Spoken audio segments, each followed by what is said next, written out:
Hello, bachcho, let's read out a question first. Domain of definition of function, column 1 to column 2.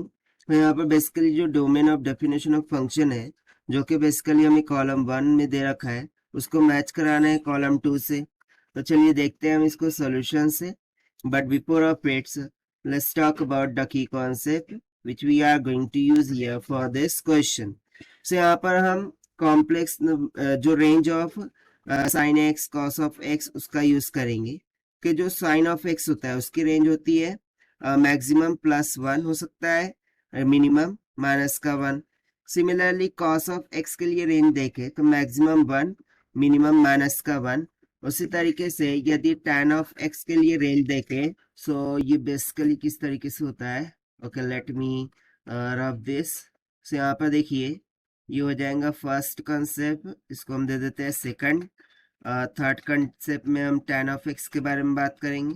So tan of x belongs to real number and minus of, यहाँ पर क्या होगा 2n+1 π/2. ठीक है, 2n+1 π/2 यानी कि odd multiples of π/2 होता है. ठीक, odd multiples of π/2.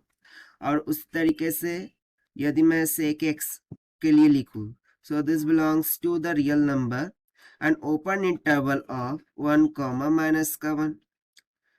Sign of x close interval में होते हैं, कॉस ऑफ एक्स भी, but sec of x open interval of 1, -1 होता है. राइट. सो बस इसी कॉन्सेप्ट्स का हमें यहाँ पर यूज करना है. तो देखिए फर्स्ट टर्म से स्टार्ट करते हैं sine inverse of mod of z के लिए. ठीक, सो यहाँ पर हम ए पार्ट डालेंगे for sine inverse of mod of z. So यदि मैं यहाँ से मान लूँ कि x इज इक्वल्स टू क्या है, sine inverse of mod of z. So यहाँ पर मैं लिख सकता हूँ कि जो मॉड ऑफ जेड है that will be equals to sine of x. So according to the concept sine of x की मैक्सिमम रेंज क्या है +1, सो मिनिमम रेंज क्या है -1. राइट. तो देखिए साइन ऑफ एक्स क्या है, मॉड ऑफ जेड को रिप्रेजेंट कर रहा है. Sine of x representing the mod of z. So I can say that कि जो मॉड ऑफ जेड है उसका रेंज क्या आ जाएंगे यहाँ से -1 to +1. ठीक है. सो देखिए इससे हमें क्या समझ में आता है, यदि मैं +1 ऐड करूँ, राइट, +1 ऐड करूँ, सो मॉड ऑफ जेड का वैल्यू <1 आ रहा है.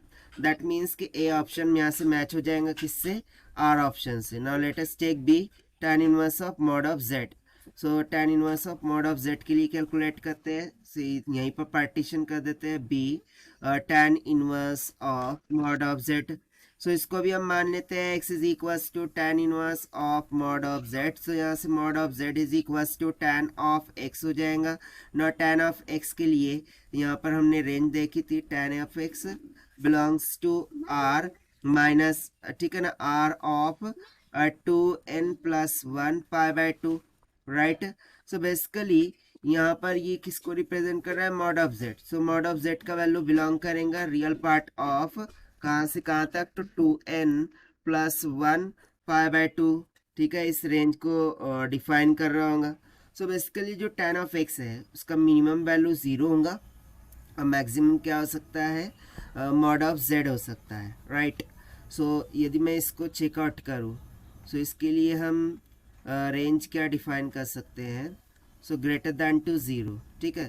सो यहाँ से हमें क्या समझ में आ रहा है कि जो मॉड ऑफ जेड है, राइट, जो मॉड ऑफ जेड है इसका value greater than equals to 1 होगा. Right, greater than equals to 1. So यहाँ से tan inverse of mod of z के लिए हम क्या मैच कर सकते हैं, एस को मैच कर सकते हैं. सो यहाँ पर अब हमें log of mod of z plus में cos inverse of mod of z को चेकआउट करना है. सो सी के लिए हम चेकआउट करते हैं for log of mod of z plus में cos inverse of mod of z.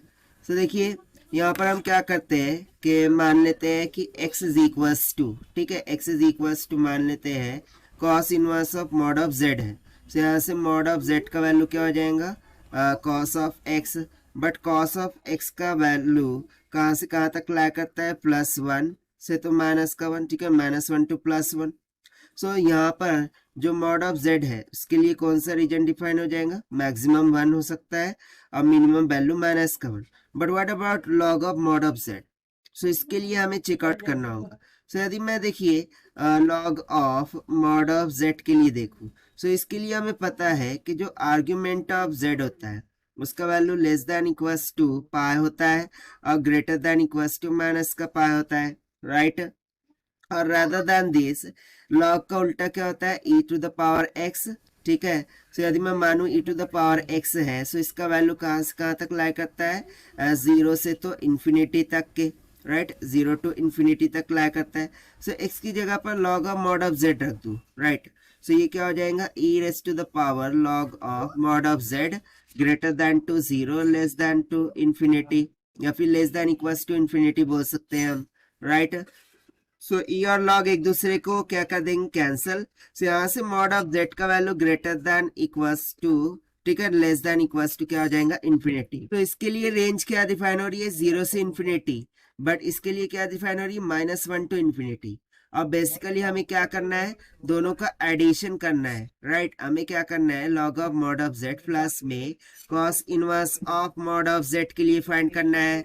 सो इसके लिए क्या आ रहा है, जीरो से तो इन्फिनिटी तक, वो भी ओपन इंटरवल, और प्लस में इसके लिए क्या आ रहा है, क्लोज इंटरवल ऑफ माइनस का 1 to 1, ठीक है। सो दोनों को कंबाइन करने के बाद हमें सिंपली क्या मिल जाएगा कि जो वैल्यू ऑफ जेड होंगी यानी कि मॉड ऑफ जेड, वो कहाँ से कहाँ तक वैरी करेगा, greater than equals to zero से तो लेस देन इक्वल्स टू 1 तक के, ठीक है। सो ये हो जाएगा हमारा थर्ड के लिए रिक्वायर्ड डोमेन। सो इसके अकॉर्डिंग यहाँ पर हम सी ऑप्शन को क्यू से मैच आउट करा सकते हैं। Now let's look to the last, D log of mod of z -1 and sec inverse of z है, ठीक है।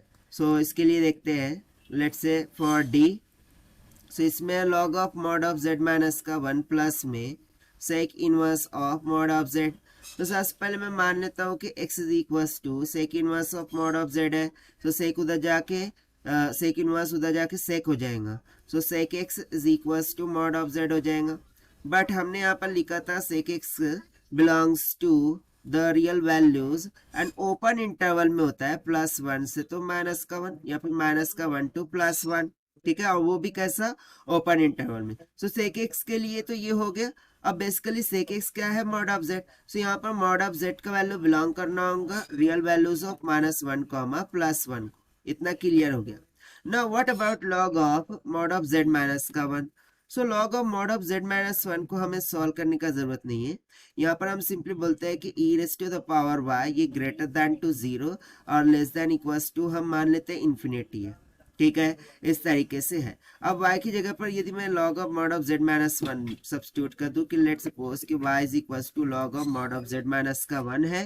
सो इस केस के अकॉर्डिंग यहाँ पर हम सिंपली सोल्यूशन निकाल सकते हैं कि ये ग्रेटर देन इक्वल्स टू हो जाएगा e raise to the power log of mod of z -1 and less than equals to infinity. So e से e कैंसिल हो जाएगा, सो ये सिंपली बन जाएगा log of mod of z -1 will be greater than to zero but less than equals to क्या हो जाएगा, infinity. अब यदि मैं मॉड को ओपन कराऊं, सो इस केस से बेसिकली हमें क्या समझ में आ रहा है कि z is not equals to 1, क्योंकि z इक्वल्स टू 1 तो हो ही नहीं सकता। क्यों, क्योंकि यदि मॉड ऑफ z -1 ये रेंज करता है फॉर 0, इन्फिनिटी, ठीक है, ये कहां से कहां तक रेंज कर रहा है, 0, इन्फिनिटी। बट वहीं पर जो सेक ऑफ x है जो कि बेसिकली मॉड ऑफ z का वैल्यू है, वो कहां से कहां तक वेरी कर रहा है, the real part of open interval of -1 to 1, ठीक है। सो दोनों को कंबाइन करेंगे तो दोनों ही ओपन इंटरवल में, एक 0 से इन्फिनिटी तक जा रहा है तो दूसरा -1 से तो 1 तक के जा रहा है। सो इससे हमें ये समझ में आ रहा है कि z का value can't be equals to क्या होना चाहिए, 1 होना चाहिए, ठीक है। क्योंकि यहाँ पर दोनों को कंबाइन करिए, देखिए -1 उधर जाके +1 हो जाएगा और ये इन्फिनिटी +1 इन्फिनिटी रहेगा, यानी कि यहाँ पर मॉड ऑफ जेड का वैल्यू 1 से तो इन्फिनिटी तक वेरी करेंगे, लेस वैल्यू क्या होंगी 1, और वहीं पर यहाँ पर लेस वैल्यू क्या थी, -1। सो लेस वैल्यू -1 आ रहा है किसमें, सेक एक्स के कॉन्सेप्ट में, और वहीं पर log of mod of z -1 के कॉन्सेप्ट में लेस वैल्यू क्या आ रही है, 1।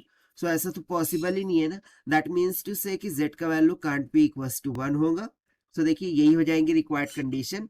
सो ऑब्वियस सी बात है कि जो ऑप्शन डी है वो किससे मैच हो जाएगा, पी से। ठीक, so this is what whole about this question which we have solved by using the concept of domain of sin x, cos x, tan x and sec x functions से. So this is the required solution. I hope you understood it well. Best of luck. Thank you.